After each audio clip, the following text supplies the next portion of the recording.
ಮಣಿಪಾಲ್ ಅವರು, ತರಬೇತುದಾರರಾದಂತಹ ವಿದುಷಿ ಶ್ರೀಮತಿ ಪರಿಮಳ ವ್ಯಾಸರಾವ್ ಹೈದರಾಬಾದ್ ಇವರು, ಅವರೊಂದಿಗೆ ವಿದುಷಿ ನಾವು ಇರ್ತೇವೆ, ನಾವು ಇಲ್ಲಿ ಇರ್ತೇವೆ, ನಿಮ್ಮ ಜೊತೆಗೆ ಇದ್ದೇವೆ.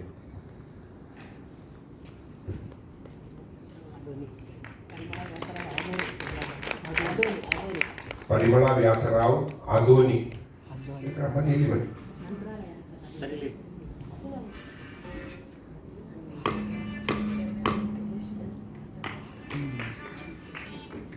ಈ ಸಂದರ್ಭದಲ್ಲಿ ಉದ್ಘಾಟನೆಯ 2 ನುಡಿಗಳನ್ನು ಆಡಬೇಕು ಅಂತ ಮಹಿತೋಷಾಚಾರ್ಯ ಅವರಲ್ಲಿ ವಿನಂತಿಸ್ತಾ ಇದ್ದೇನೆ.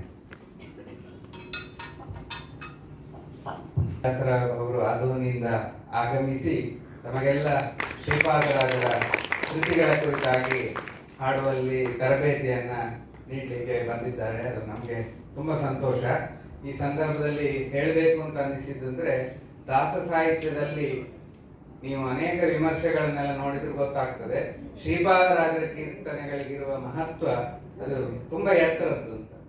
ಅವರು ಉಳಿದವರೆಲ್ಲ ಶ್ರೀಪಾದರು, ಆ ಕಾಲದಲ್ಲಿ ಇದ್ದಂತಹ ಎಲ್ಲ ಯತಿಗಳು ಶ್ರೀಪಾದರಾದ್ರೆ ಅವರು ಶ್ರೀಪಾದರಾಜರು ಅಂತ ಕರೆಸಿಕೊಂಡವರು.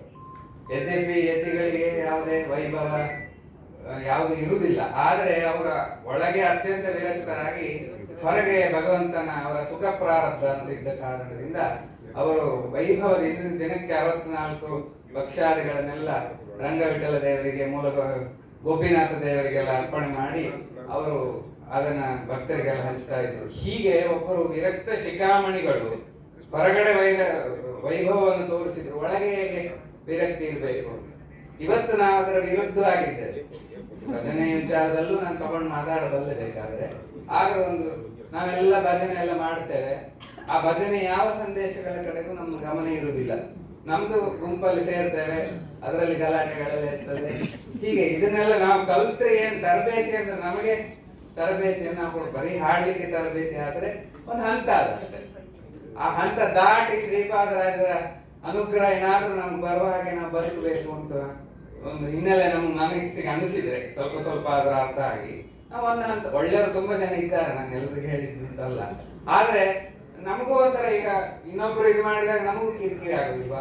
ಹೀಗೆ ಆ ವಾತಾವರಣ ಇಲ್ಲದೆ ನಾವೆಲ್ಲ ಒಟ್ಟಾಗಿ ದೇವರ ಭಕ್ತಿ ರಂಗವಿಠಲನ ಆರಾಧನೆ ಮಾಡಲಿಕ್ಕೆ ಈ ದಾಸ ಸಾಹಿತ್ಯದ ಚಿಂತನೆ ಪೂರಕವಾಗಲಿ. ಅದೇ ರೀತಿಯಲ್ಲಿ ಶ್ರೀಪಾದರಾಜರ ನುಡಿಗಳು ನಮ್ಮೆಲ್ಲರ ನಾಲಿಗೆಯಲ್ಲಿ ಬಂದು ಅವರ ಅನುಗ್ರಹವೂ ನಮ್ಗೆ ಆಗ್ಲಿ ಅಂತ. ಅವರು ಧ್ರುವ ಮಹಾರಾಜರಂತ ಜ್ಞಾನಿಗಳೆಲ್ಲ ಕೊಂಡಾಡ್ತಾರೆ.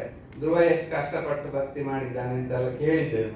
ನಾವೊಂದು ಸ್ವಲ್ಪ ಆದ್ರೂ ಭಕ್ತಿ ಮಾಡುವ ಅಂತ ಹೇಳ್ತಾ ಈ ಒಳ್ಳೆ ಕಾರ್ಯಕ್ರಮಕ್ಕೆ ದೂರದ ಆದೋನಿಯಿಂದ ಬಂದದಕ್ಕೆ ಬಹಳ ಖುಷಿ ಆಯ್ತು. ನಮ್ಮ ರಮಣಾಚಾರ್ಯ ಒಳ್ಳೆ ಸಂಘಟನೆ ಮಾಡ್ತಾ ಇದ್ದಾರೆ. ನಮ್ಮ ಉಷಾ ಹೆಬ್ಬಾರ್ ಅವರಿಗೆ ಇತ್ತೀಚೆಗೆ ಡಾಕ್ಟರೇಟ್ ಬಂದಿದೆ.